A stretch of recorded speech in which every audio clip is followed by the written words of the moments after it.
آج کا موضوع ہے سود اور بیاج۔ یہ ایک ایسی گندگی ہے، یہ ایک ایسی برائی ہے کہ جس کے اندر انسانوں کا بہت بڑا طبقہ ملوث ہے اور ہوتا جا رہا ہے۔ جب اسلام آیا تو اسلام نے اس چیز کو ختم کیا، اس لیے کہ اس کے نقصانات بہت ہیں۔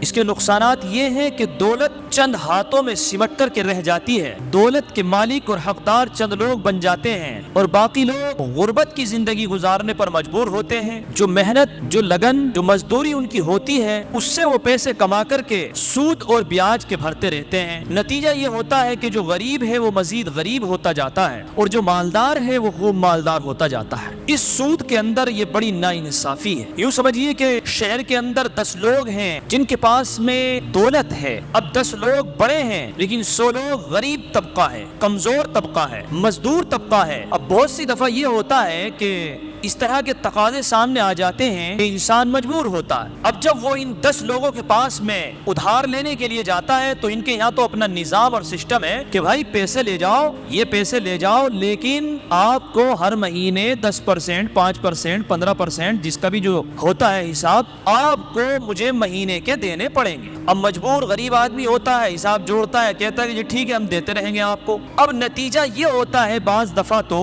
کہ اس آدمی نے 10، 20، 50 ہزار روپے ادھار لے لیے۔ اب یہ محنت اور مزدوری کرنے والا آدمی مہینے میں محنت اور مزدوری کر رہا ہے، 10-15 ہزار روپے کما رہا ہے، کبھی مزدوری لگ گئی، کبھی نہیں لگی، کبھی گھر میں تقاضے آ گئے۔ اب اس نے بیچارے نے جو 5-10 ہزار روپے کمائے تو معلوم یہ ہوا کہ 2-4 ہزار روپے تو اس کے جو سود کی پینلٹی جو اس نے طے کیا ہے اس میں دے دیے۔ اب جو باقی بچا کچا 2-4 ہزار روپے ہیں اس میں اسے اپنا گھر چلانا ہے۔ اب 2-4 ہزار روپے میں گھر چل نہیں پا رہا ہے تو پتہ چلتا ہے کہ دکان والوں کا قرضہ ہو گیا، سبزی والے کا قرض ہو گیا۔ اب پھر مزید بیچارہ محنت کر رہا ہے، اگلے مہینے میں اگر کام چل جائے تو پھر اسے اس کی پینلٹی بھرنی ہے اور پھر دکان والوں کا بھی قرضہ دینا ہے، پھر سبزی والوں کا بھی قرضہ دینا ہے۔ نتیجہ یہ ہوتا ہے کہ یہ دن بدن قرضے میں اتنا دب جاتا ہے کہ جتنے اس نے ادھار لیے تھے اس سے دگنے تو یہ اس شخص کو دے چکا ہوتا ہے کہ جس سے اس نے سود پہ پیسے لیے ہیں۔ مزید یہ ہے کہ سبزی والا، دودھ والا، ان کے قرضے اس کے سر پر چڑھ جاتے ہیں اور پھر یہ انسان لاچار اور مجبور ہو جاتا ہے۔ یوں سمجھ لیجئے کہ ایک طریقے سے غلام بن جاتا ہے اور جو یہ پیسے کماتا ہے پھر اس کا کام یہ ہوتا ہے کہ لوگوں کو ادھار بانٹنا، اپنے کھانے کے لیے اس کے پاس پیسے بھی نہیں ہوتے ہیں۔ یہ بڑی خرابی سود کے اندر ہے۔ اس لیے جب اسلام آیا، جب جناب محمد رسول اللہ صلی اللہ علیہ وسلم دنیا میں تشریف لائے تو اللہ نے قرآن میں اعلان کیا احل اللہ البیع وحرم الربا، بھائی سود کو حرام کر دیا گیا۔ یا ایھا الذین آمنوا لا تأکلوا الربا اضعافا مضاعفۃ، ایمان والو یہ سود کھانا بند کرو، یہ حرام ہے، اس کے اندر معاشرہ تباہ و برباد ہوتا ہے۔ جناب محمد رسول اللہ صلی اللہ علیہ وسلم نے بیان فرمایا ایک حدیث کے اندر کہ سود کا لینے والا، سود کا دینے والا، سود پر گواہ بننے والے، سود کے بارے میں ڈیٹیل لکھنے والے، یہ سب کے سب برابر درجے کے گناہ میں شریک ہیں، سب کے سب برابر کے شریک ہیں۔ ایک اور حدیث میں جناب محمد رسول اللہ صلی اللہ علیہ وسلم نے بیان فرمایا کہ 7 ہلاک کر دینے والی چیزوں سے بچو۔ جملہ سنیے جناب محمد رسول اللہ صلی اللہ علیہ وسلم کا، اگر یہ کوئی ایسی چلتی پھرتی بات ہوتی تو حضور کہتے ہیں بھائی اس کا خیال رکھا کرو، اس سے بچا کرو، یہ انداز ہوتا، لیکن حضور صلی اللہ علیہ وسلم انداز یہ اختیار فرما رہے ہیں کہ ہلاک کر دینے والی 7 چیزوں سے بچو۔ بڑی تاکید کے ساتھ میں حکم دے رہے ہیں آپ۔ ان میں سے ایک یہ ہے شرک کرنا، والدین کی نافرمانی کرنا، اور بھی چیزیں ہیں۔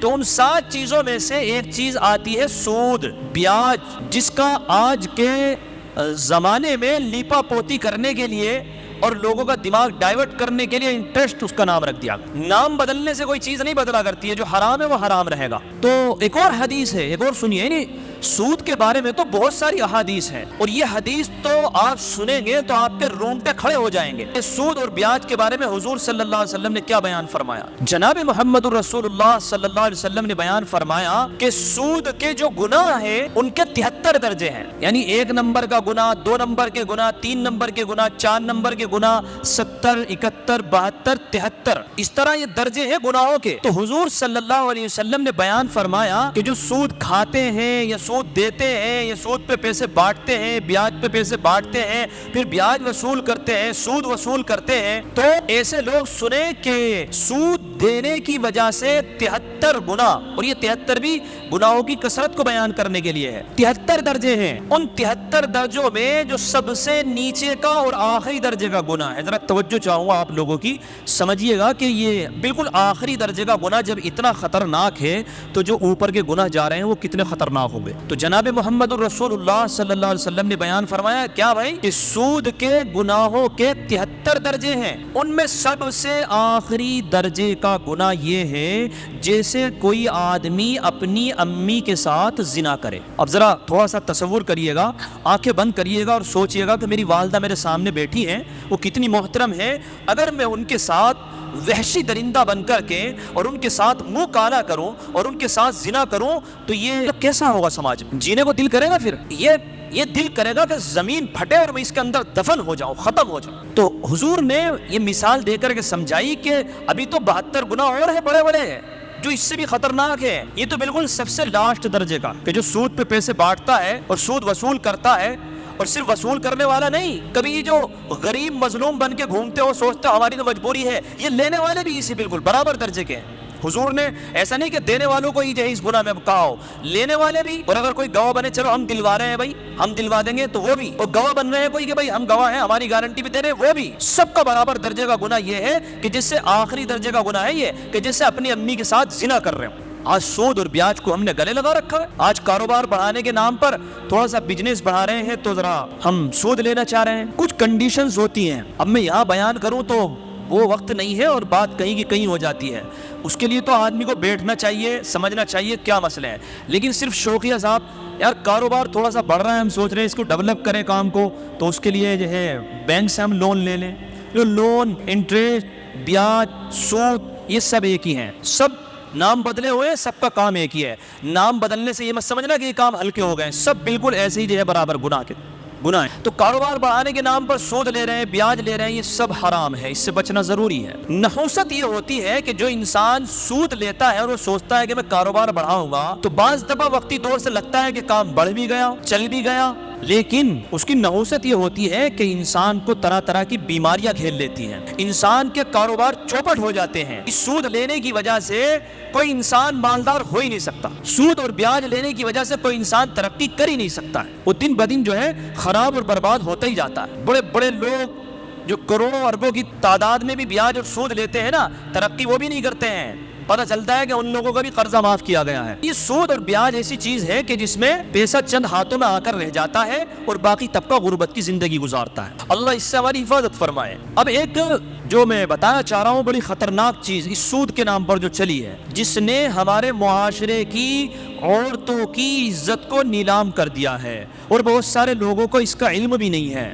اور اس کا نام دیا گیا ہے سموہ لون۔ گھر گھرستی چلانے کے لیے لون ہم آپ کو دے رہے ہیں، زبردستی آ کے دے رہے ہیں کہ آپ پریشان ہیں، ہم آپ کے مددگار ہیں، آپ کیوں پریشان ہیں، آپ ہم سے 10,000 15,000 روپے کا لون لے لیجئے، اپنی پریشانی کو حل کیجئے۔ بڑے اچھے انداز میں آ کر کے دیا جا رہا ہے، اور یہ مسلمان عورتیں بڑی تعداد میں سموہ لون میں ملوث ہوتی جا رہی ہیں۔ مجھ سے پوری ڈیٹیل بتائی، ہمارے آس پاس کے گاؤں میں بہت بڑا طبقہ مسلمانوں کا اس میں مبتلا ہے، ان کو بچانے کی ضرورت ہے۔ ابھی پچھلے ہفتے میں نے دیکھا ایک اندور یا پتہ نہیں کس جگہ کی تھی، تو باقاعدہ پولیس نے چھاپا مارا اور وہاں سے اس عورت کو اور جو سموہ لون دینے والا مینیجر یا جو بھی ہوتا ہو وہ وصول کرنے والا، وہ ان دونوں کو ہوٹل میں سے رنگے ہاتھوں پکڑا زنا کرتے ہوئے۔ جب ڈیٹیل سامنے آئی تو وہ خلاصہ یہی نکلا کہ اب لالچ دیتا ہے بھائی، اب یہ عورتیں تو بعض عورتیں تو ایسی ہوتی ہیں جیسے بس کیا کہیں کہ انہوں نے گندگی کھا لی ہے، جسے وہ کہتے ہیں نا کہ اگر عورتوں کے ناک نہ ہو تو یہ کھانا کھائیں، یہ جملہ بولا جاتا ہے ہمارے معاشرے میں۔ تو بعض عورتیں عقل کی پیدل ہوتی ہیں، بالکل ان کو یہ ہوش نہیں ہوتا کہ ان کی عزت کتنی قیمتی چیز ہے، یہ لالچ کے چکر میں اپنی عزتیں بیچ بیٹھتی ہیں۔ اس سموہ لون کے ذریعے سے مسلمان عورتوں کی عزتیں داؤں پر لگی پڑی ہیں، تباہ و برباد ہو رہی ہیں۔ اب جو صاحب بانٹنے والا ہے وہ اسے کیا کہتے ہوں گے پتہ نہیں، جو لون دینے والا ہے، لون وصول کرنے والا جو بھی آتا ہوگا، اب وہ وقت پہ نہیں دے پا رہی تو اسے تھوڑا بہت دھمکانا یا جو بھی کرنا ہو، اب بعد میں جو ہے جو بھی ان کی سیٹنگ ہوتی ہوگا، اچھا چلو ٹھیک ہے کوئی بات نہیں، آپ تو ہماری ہیں، جیسے ہیں کر لیں گے، جہاں سے بھی جیسے بھی تعلقات اسی طرح کے لالچ میں آگے بڑھ جائیں اور پھر وہ جسم تک پہنچ رہے ہیں۔ ان دونوں کو پکڑا گیا تو خلاصہ یہی نکلا کہ سموہ لون میں اس نے لون لے رکھا تھا، اس سے ادا ہو نہیں پا رہی تھی، شوہر بیچارہ مزدور ہوگا یا جو بھی کام کرتا ہوگا یا پتہ نہیں شور تھا یا نہیں تھا، اب جب وقت ادا نہیں کر پا رہی تو اس نے جسم بیچنا شروع کر دیا. وہ مسلمان عورت اس کو رنگے ہاتھوں ہوٹل میں سے پکڑا. اس سموہ لون کی نقصان بتا رہا ہوں میں آپ کو. یہ تو کوئی ایک واقعہ جو خبروں میں آ گیا، سامنے آ گیا، ورنہ ہمارے آس پاس اتنے کتنے واقعات ہو رہے ہوں گے. اللہ حفاظت فرمائے. ہمارے پاس کا ایک گاؤں تو بالکل جکڑا ہوا ہے، اس میں میں نام نہیں لے رہا ہوں، بری طریقے سے جکڑا ہوا ہے. وہاں کے پردھان نے مجھے فون کر کے بتایا کہ مفتی صاحب گھر گھر میں یہ لعنت بسی ہوئی ہے، گھر گھر کے اندر یہ لعنت بسی ہوئی ہے. بھائی جو غریب طبقہ ہے وہ اپنی عورتوں کو سمجھاؤ کہ یہ پاگل ہو گئی ہے، کیا ہو گیا ہے. ان کو پیسے آتے ہوئے اچھے لگتے ہیں کہ یار جیسے میں 10,000 روپے کی سرکاری مدد مل گئی ہے. وہ عقل پہ پتھر پڑے ہوئے ہیں، مدد نہیں ملی ہے. یہ تمہاری عزت کو لوٹنے کے لیے تمہیں کیا بولتے ہیں رشوت دی گئی ہے، رشوت. ان چیزوں سے بچانے کی ضرورت ہے. جکڑ لیا جاتا ہے، وقت پہ تم ان کی قسطیں ادا نہیں کر پاؤ گی. اب کھیل بنا رکھا ہے کہ صاحب مجھے شادی میں جانا ہے، میری بہن کی لڑکی کی شادی ہے، اب شوہر کے پاس اتنے پیسے نہیں ہے تو اپنا بینک کا کھاتا، آدھار کارڈ اٹھائی اور صاحب اس کے سیکریٹری کے یا مینیجر کے پاس پہنچ گئی، جی مجھے تھوڑا سا اور لون چاہیے. اس نے کہا ٹھیک ہے لے جاؤ. یہاں سے تو کام بڑا بڑھیا ہو رہا ہے، شادی بیاہ ہمارا کام بڑھیا ہو جاتا ہے، ایک دم سے لون مل جاتا. یہ چیز اچھی لگ رہی ہے. ان ہوس کو کم کر لو. جب غریب ہو تو غریبی ظاہر کرو. اپنے آپ کو مالدار بنانے کی ضرورت نہیں ہے. ہر آدمی اس چکر میں ہے کہ یار تھوڑا سا میرا پروٹوکول نہ گر جائے. غریب کو بھی آدمی کو یہ چاہیے کہ میں کہیں غریب لگ نہ جاؤں، مجھے جس کنڈیشن سے گزرنا چاہوں میں اپنے اوپر گزر جائے.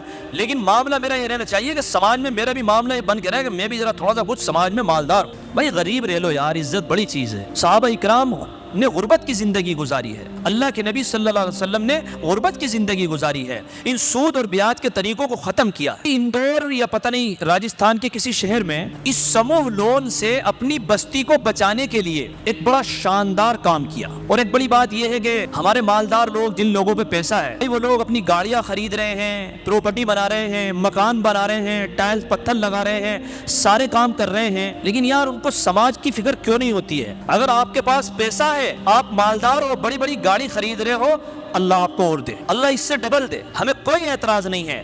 لیکن آپ کے سماج کا طبقہ، غریب طبقہ سود لینے پر مجبور ہو رہا ہے، اور آپ گاڑیوں میں اور بلڈنگوں میں اور موج مستیوں میں اور پارکنگ میں اور ٹرپ لگانے میں اور ان میں پیسہ برباد کر رہے ہیں. اور آپ کا غریب طبقہ جو ہے سود اور بیاج میں ملوث ہو کر کے قرض لینے پر مجبور ہے. تو یاد رکھو تمہیں اللہ کے یہاں سامنے اس کا جواب دینا ہو. ارے مال دیا ہے تو یار سماج کو فائدہ ہونا چاہیے، ہمارے طبقوں کو فائدہ ہونا چاہیے. جہاں یہ لوگ فکر کر لیتے ہیں تو وہاں سے اس طرح کی سموہ لون کی گندگی اور یہ برائیاں دور ہو جاتی ہیں. تو اس شہر کے 10-15 لوگوں نے جو الحمدللہ بااثر اور مالدار تھے، انہوں نے پورے گاؤں میں اعلان کرا کے یہ کہا کہ بھئی سموہ لون کس کس نے لے رکھا ہے یہاں آ کر ہمیں لکھوائیں. انہوں نے پورے ایک ایک گھر کا بایو ڈاٹا لیا، سب کی لکھی کہ صاحب شریف احمد فلاں کی بیوی انہوں نے 15,000 لے رکھا ہے، نسیم احمد انہوں نے اتنا لے رکھا ہے، ظریف احمد انہوں نے اتنا لے رکھا ہے.